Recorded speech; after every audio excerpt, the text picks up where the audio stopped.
Epidemics Part 1, Viruses and Man.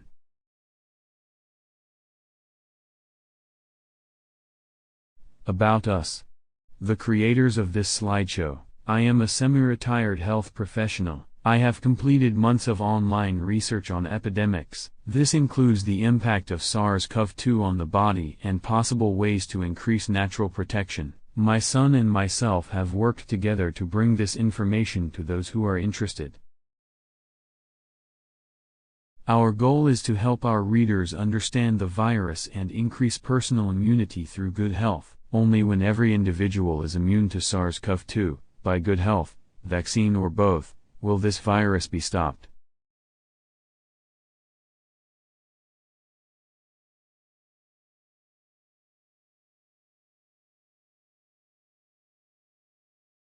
Disclaimer: the information in this slideshow has been thoroughly researched. It is backed up by reputable sources which are given in links below the YouTube. The advice is for your information only. It should be confirmed by a health professional for your specific needs. Viruses and bacteria are part of life on Earth. Both are crucial for the evolution of the planet. There are more viral particles on Earth than stars in our observable universe.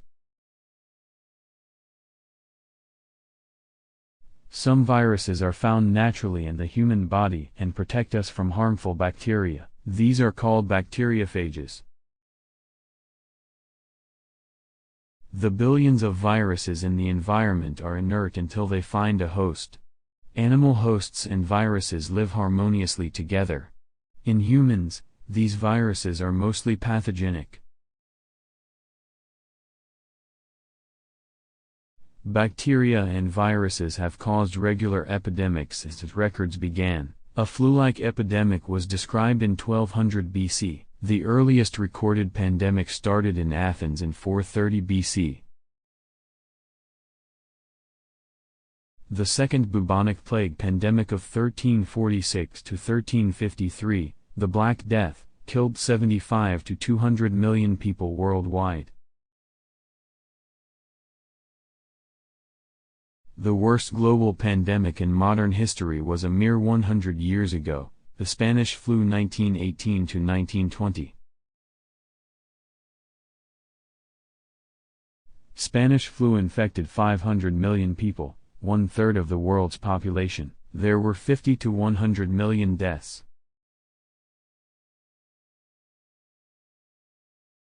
Epidemics can last many years. The first bubonic plague pandemic in Europe and the Near East started in 541 AD and continued for over 200 years. It is a bacterial infection. Infection comes from the fleas of rats. It killed an estimated 25 to 100 million people. The third global plague pandemic lasted over 100 years, 1855 to 1960. Bubonic plague still exists in the world today. Fortunately, improved hygiene and modern vaccines have eradicated most of the known diseases that killed millions of people throughout history. Now we are faced with a new disease. It also has the potential to kill many millions of people. It is already doing so. A global vaccination program is vital to stop this. We can also take protective steps by strengthening our immune system.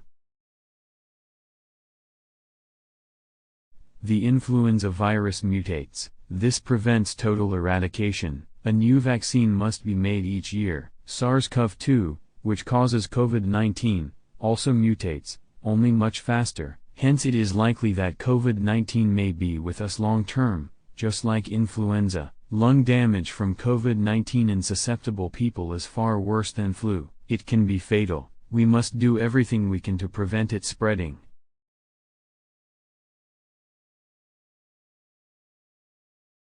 Despite increased hygiene and modern vaccines, viruses still thrive. As humans encroach on the habitat of animals, or as viral habitats decline with the changing environment, viruses move from animal to human hosts. The genes of the Spanish flu virus was of avian, bird, origin. Both Ebola and coronavirus come from bats.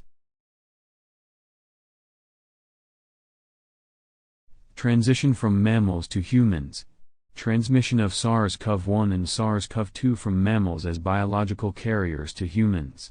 Small stressed wild mammals in the wet markets of Wuhan initiated the transmission of coronavirus to humans. With nearly 8 billion human hosts worldwide and rapid spread through the population, it may take much time, organization and cost to implement a global vaccination program. Virus mutations may also impede vaccination goals. Maintaining good health and a strong immune system must be our first line of defense. It will support the vaccination program by decreasing the numbers of people infected. Vaccination is crucial to reduce the numbers infected en masse.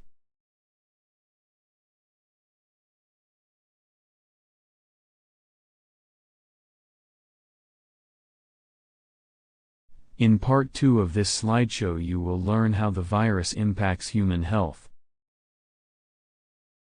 In part 3 you will learn the most effective ways to protect yourself. Epidemics Part 2. The Impact of SARS-CoV-2 on Human Health. An Introduction to Natural Protection.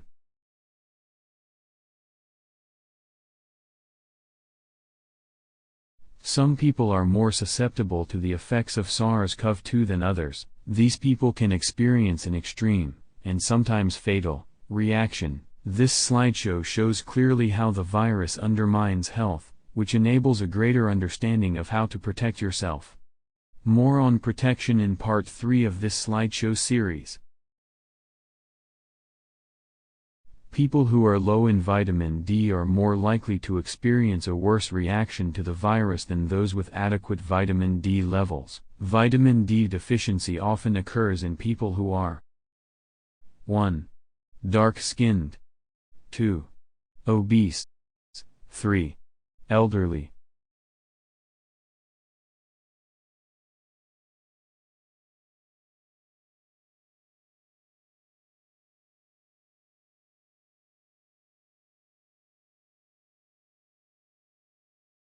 Other people who may be low in vitamin D are 1. Those who live in northern latitudes with limited sunshine. 2. Those who wear sunscreen on a daily basis.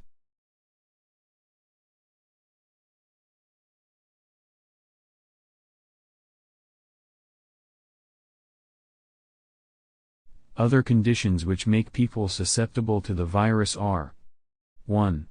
Weakened health, or lowered immune function. 2. A pre-existing respiratory condition. 3. Being male, men have lower levels of ACE2 than women.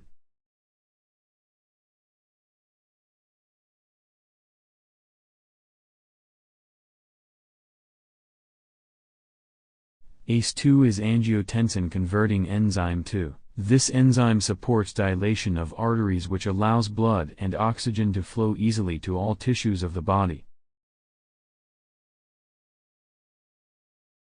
Infection with SARS-CoV-2 lowers ACE2 levels which reduces blood flow and oxygen to the lungs. This increases the risk of lung injury. Healthy lungs. Air containing oxygen passes into the lungs via the bronchus and bronchioles. Gas exchange takes place in the delicate alveoli. Oxygen passes from the alveolus into the bloodstream.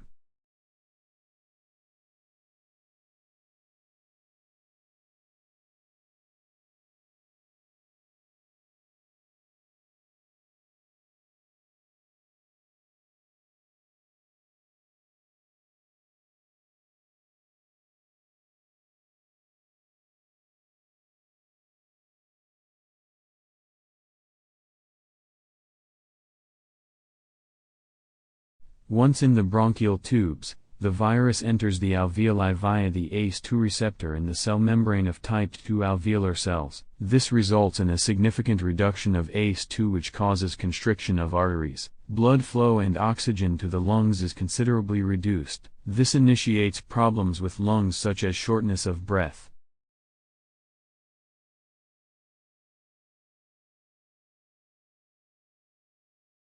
Due to constriction of arteries and reduced blood flow, there is some risk of blood clotting. This risk is increased considerably if inflammation becomes extreme.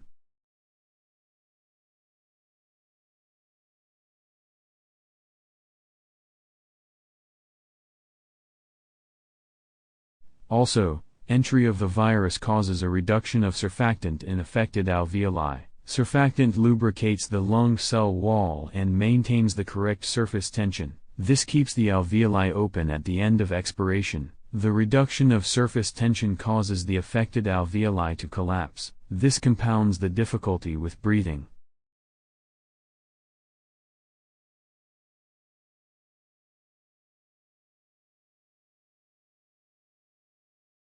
White blood cells resident in the alveoli, macrophages, and those in the bloodstream outside the cell, neutrophils, are always ready to protect the body whenever a signal of danger is given.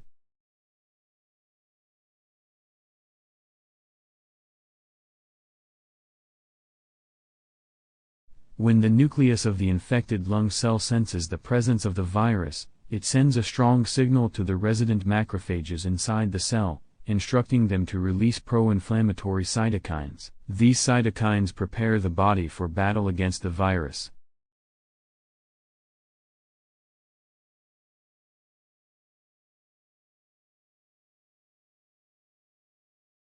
Cytokines initiate the inflammatory response by raising body temperature, signaling genes to make antiviral proteins, and by calling the immune system troops, neutrophils, into the cell. ACE2 is down-regulated even more, which further constricts arteries. This compounds the lack of oxygen and increases the risk of lung injury.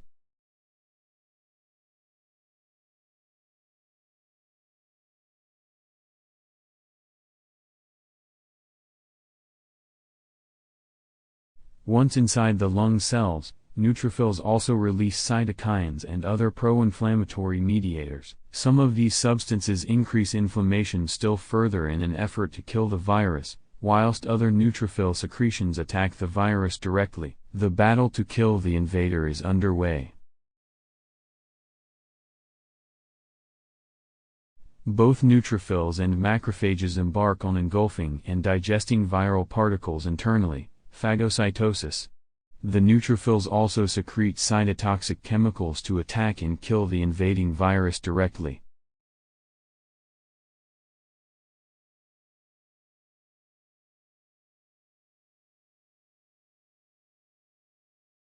The presence of inflammatory mediators draws more neutrophils to the site, along with the subsequent release of more inflammatory substances. The result is an extreme overreaction in some people, which damages lung tissue through the body's attempt to kill the virus. Platelet activating factor, PAF, is one of the substances released by neutrophils. It causes the aggregation of blood platelets in small capillaries surrounding the alveoli. Due to this, clots can form in these capillaries.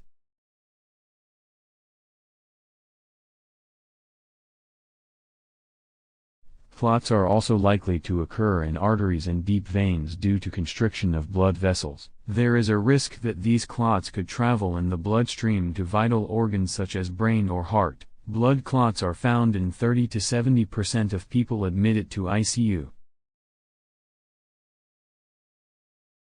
In addition to serious lung damage, SARS-CoV-2 infection can cause injury to any organ with ACE2 receptors, such as heart, brain, kidney, liver, pancreas, small intestine, bladder, central nervous system, skeletal muscle and blood vessels. Autopsies of COVID patients show that infection with SARS-CoV-2 causes damage to other organs as well as lungs.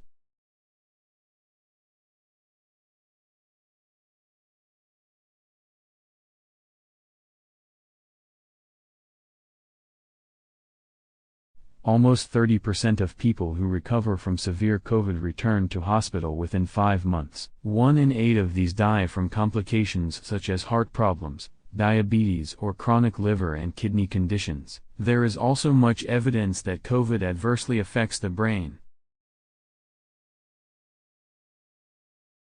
Out of 47,780 people who were discharged from hospital in the first wave, 29.4% were readmitted to hospital within 140 days and 12.3% of the total died.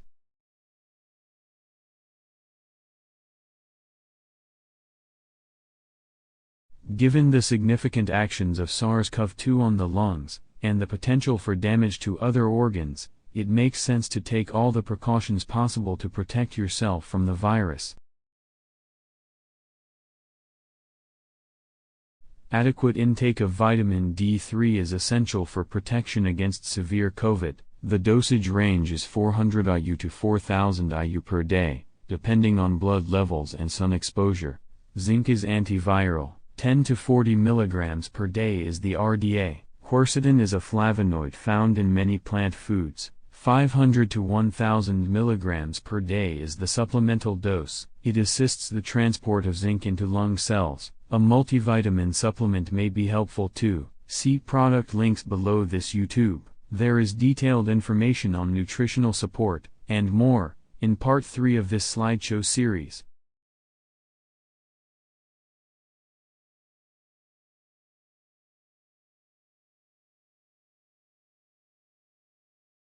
If you wish to find out more about topics in this slideshow, we have recommended some great ebooks below this YouTube. For those who love to learn.